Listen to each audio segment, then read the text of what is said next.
We are discussing letter C, and this is the next chapter, which is more issues in input and output.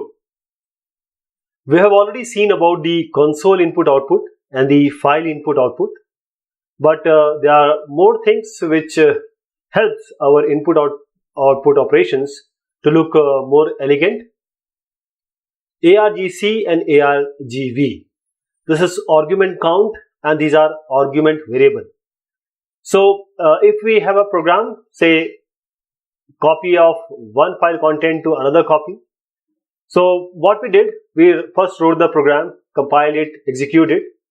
The program can be improved in certain ways. First, why to compile? Why to compile the program again and again? We can just use the command prompt provided by various operating systems, and just like this, C:, and we can run the executable version directly. The second is, rather than taking the input as you can say hard coding, because you are inputting the file inside any program by yourself. But how about just running this program? If the name of the program is file copy, running the program such that you input the copy, input the name of the first file, and second file, you need to copy the content from this file to this file, and these two are arbitrary. You can give any file name here.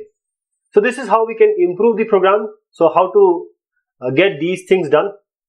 The first improvement is, as I said, that the operating system provide you the command prompt. So if you have an exe, you transform your program, it is running successfully in an exe, you can just use the name of the program to run it. The second improvement is passing the argument to main. Main is a function. Main is essentially a function because you can see this is the round brackets, and see how we use the file name, that is the source file name and target file name in this program. This is stdio.h. This is argument count and argument variable. Now this is an integer, so this is counting that after this how many strings you are going to give. First, this is argument count. If this is 3, it will be 3. If this is 4, this is 4, like this. And these content 1, 2, 3 will be put inside a character. This is actually a character array, a pointer to string. These names, they are traditionally used, and I can tell you that you can use your name also, your friend's name, because this is just the names. You can use any name here. So let us see the program of copying one file's content to another. These are two pointers. This is character variable we have taken. Now argument count, it is always a good idea to previously check, or before we can do anything, just check the number of arguments. If it is 3, because we are expecting 3, the name of the file, the source file and the target file. So that is 3. If it is not the case, we come out. We try to open the first file. As I said, that first will go in ARGV0, the second will go in ARGV1, the third one will go in ARGV. First is 0, 1, then 2. So this is the file name. So 1 we have to take. ARG1, this is the name of the source file. If it is not opening, we raise some concern. This ARGV2 is the second file. Again we raise some concern. If they are opened properly, then we can just say fget C. All the characters one by one we take, we check for end of file. If end of file is there, we come out. Otherwise, we just put C in the target file. So we are taking from the source file each character and copying it to the target file, and we close it. So as you see here, ARGC, ARGV, as I said, they are traditionally named. ARGV is the array of pointers to the string, and ARGC is an integer, which is actually the value which is equal to the number of strings to which ARGV points.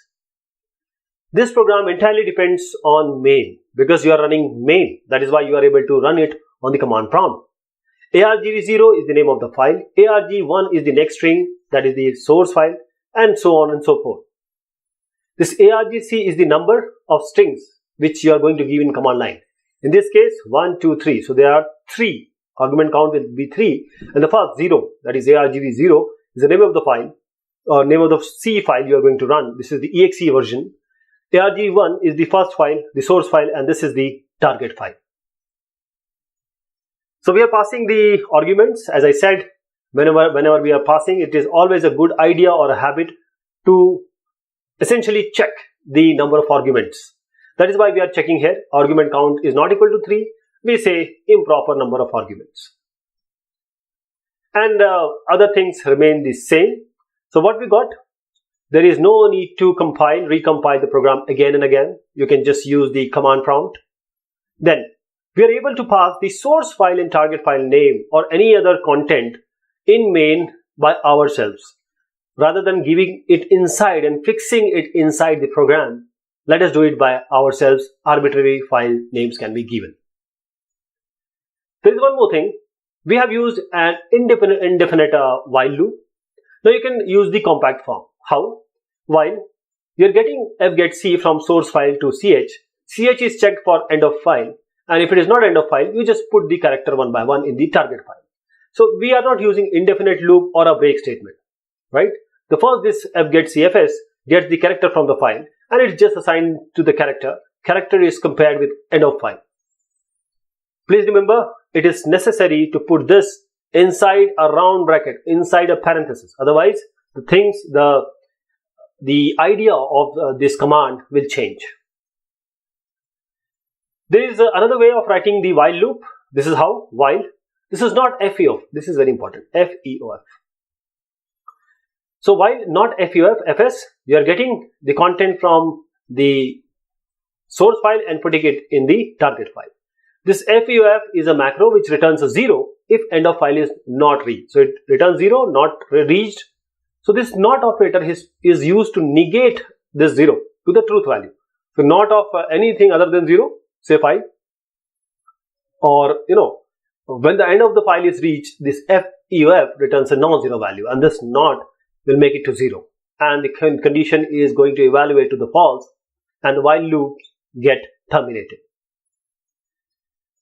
And just see one more thing, that the three methods are same. If you open fopen with the name of the file and this mode, it is okay. You can put the file name, the variable, and open it, or rather you can just use argv from the command line. This is very important to detect the errors in reading and writing. So whenever we are performing the read and write operation, always the reading and writing may not be successful. So we need to find out the errors. This is very good programming. So we have a standard library function which is called as ferror. This ferror will report any error that might occur during your operation of read and write to the file. So it returns a 0 if the read write is successful, or a non-zero value in case of a failure. So we'll see a program which will illustrate this ferror. See, this is stdio.h. We need to include it. We have a file pointer, we have a character. Then this is the fopen, the file name, and we are writing it, trying to open it in the write mode. So this will be open because there will be nothing. If it is in write mode and if it is not existing, even if it is existing, it will override the content, so there will be no content at the first. So what we are doing here is, we are checking file, end of file, FP. We are getting one by one character, and then we are checking for ferror. We know that error is going to happen because we are opening it in the write mode. And whenever we are reading, there will be an error. So this error, we are saying printf error in reading file, and we break. Otherwise, we can just print the ch and we close. Here, in this program, this fgetC function is going to obviously fail for the first time because we have opened the file for writing. While this fgetC is attempting to read from the file, and that time error will occur. That moment the error occur, that is ferror, will return a non-zero value. It will return a non-zero value, and this if blocks will get executed. So instead of just printing the error message using the printf, we can use a standard library function again, perr, which prints the error message which is specified by the compiler. So this program using the perr will run like this: if ferror, then perr, trial, and break. Just see that when the error occurs, the error message is displayed like this. So this is going to mean that it will precede this system error message with any of the message which you want to give. Okay. Standard input output devices. whenever we are performing the reading and writing operation, we used fopen, which is actually setting the file pointer to refer to the file. And most of the operating system, they have predefined pointers to the 3 standard files. And in order to access these pointers, we need not to open them again and again with fopen. So these standard file pointers are like this. stdin, this is for standard input device. stdout, this is for standard output device. stderr, this is for standard error device. So this statement, which is ch, which is getting f get c from stdin, stdin is reading a character from the keyboard rather than a file. So we can use this statement without the use of fopen or fclose. Then most of the operating system, they provide standard file pointers like these stdprn, the standard prn printing, this is for printing device. This is stdaux, this is for standard auxiliary device, which is the serial port. So let us see the program. It reads a file from the disk and it will print it on the printer. So this is printing the file contents on printer. This is stdio.h. We have a file pointer, we have a character variable. Now we are opening fopen, this poem.txt in read mode. If it is not opening, we raise some issue. Otherwise, we get C or get a character from fp, check it for EOF, and just fput c ch2 standard printing. So this is how it prints directly to the printer. So this statement fput c ch2 stdprn, it writes a character which is read from the file directly to the printer. So we have opened the file on the disk, we didn't open stdprn, the printer. So standard files and their use of redirection, we will be talking about them shortly. Just note that these all standard file pointers, they are defined in stdio.h, so it becomes necessary that you include this file in order to use these standard file pointers. Input-output redirection. Please observe carefully this sign and this sign. These are the signs which are used for redirection. They have very powerful feature, operating systems. Even when such capability has not been incorporated in the program, they provide you with certain capabilities, and this is done through the redirection. What happens is, C program generally receives the input from the standard input device, which is assumed to be keyboard, and it will send the output to the standard output device, which is assumed to be a VDU. That is, operating system assumes where input should come, from where input should come, and where output should go. So this redirection permits us to change these assumptions. For instance, you are using redirection, the output, if you use the indirection or redirection, the output of the program that normally goes to the visual display unit or your monitor can be sent to the disk or the printer, right? Even when you have not made any provision in your program. And this becomes quite a convenient and flexible approach, right? Providing separate function in the program to write to the disk or printer, you don't require it. Similarly, redirection can be used also to read information from the disk file directly into the program. That is, instead of just receiving the input from the keyboard. In order to use redirection facility, this is we want to execute the program from the command prompt. Inserting this redirection symbols at appropriate places is important. So let us see these with the help of the program. We are redirecting the output. How to redirect the output of the program? We will take a program from the screen to the file. So let us have this program. This is util.c, you have to use this. This is stdio.h, you see. There is something here. So this is character ch, we are getting from standard input, one by one character and checking it for end of file. And we are putting the character one by one to the standard output. Here, when we compile the program, we have util.exe. So when we execute this file, this putc function will cause whatever we type to print on screen until we type the Ctrl-Z. This is the termination of the program. So Ctrl-Z character, this is a sample run of this program. This Ctrl-Z character is often called the end of file character. So if you just take util.exe, it will show you this with Ctrl-Z. Now, let us see what happens when you are invoking the program in a different way using redirection. So you have util.exe. After that, you have used this redirection operator, and this is the text file. So this does what? We are trying to take the output to be redirected to the file which is poem.txt. So can we prove this, that it is indeed going to poem.txt? You can use a type command. Just use type with poem.txt, the same content would come. So this result, or there is the result of our typing sitting in the file, the redirection, this one, causes the output or takes the output intended for the screen, the video, to be written to the file whose name follows the operator, this one. And you have to see that the data to be redirected to a file doesn't need to be typed by the user at the keyboard. The program is doing by itself. And any output which is sent to the screen or you can say the video can be redirected to a disk file. Let us take an example which is generating the ASCII table on screen.